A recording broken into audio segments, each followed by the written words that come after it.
আজকে রেসিপি হাঁসের ডিমের কারি।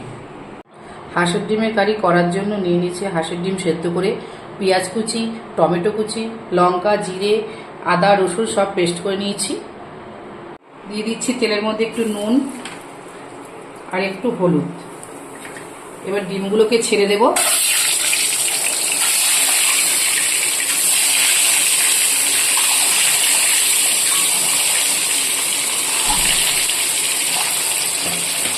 এবার এগুলোকে নেড়ে চেড়ে ভেজে তুলে নিচ্ছি।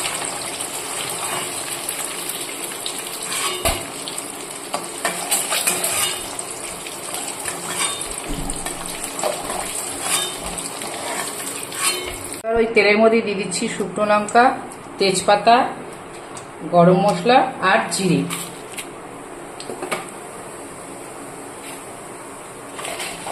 এবার দিয়ে দিচ্ছি পেঁয়াজ কুচিটা।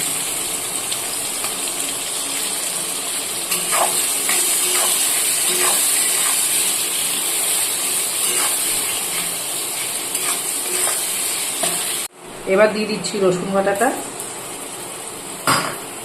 আদা বাটা। এটা দিয়ে 1 মিনিট নেড়ে চেড়ে নেব।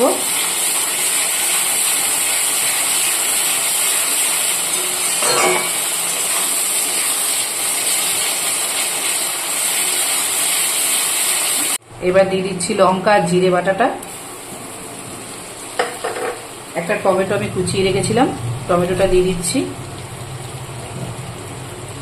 দিয়ে দিচ্ছি স্বাদ মতো নুন, হলুদ,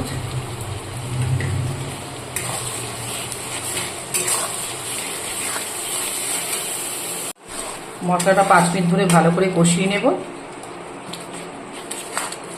আমার মশলা কষানো হয়ে গেছে, মশলা থেকে দেখুন তেল ছেড়ে দিয়েছে কি সুন্দর।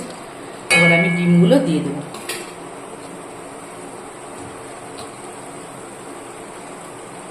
আমি এখানে একটুও জল ব্যবহার করিনি, জল দিলেই স্বাদটা অন্যরকম হয়ে যায়। আমি যার জন্য একটুও জল ব্যবহার করিনি, কিন্তু জল ছাড়ে এটা এত স্বাদ হয়।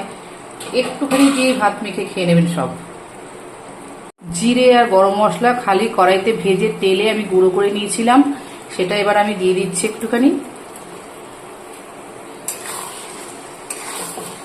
আমার হাঁসের ডিমের কারি রেডি। আপনারা এইভাবে বাড়িতে একদিন করে খেয়ে দেখবেন। ভালো লাগলে লাইক, কমেন্ট, শেয়ার করবেন।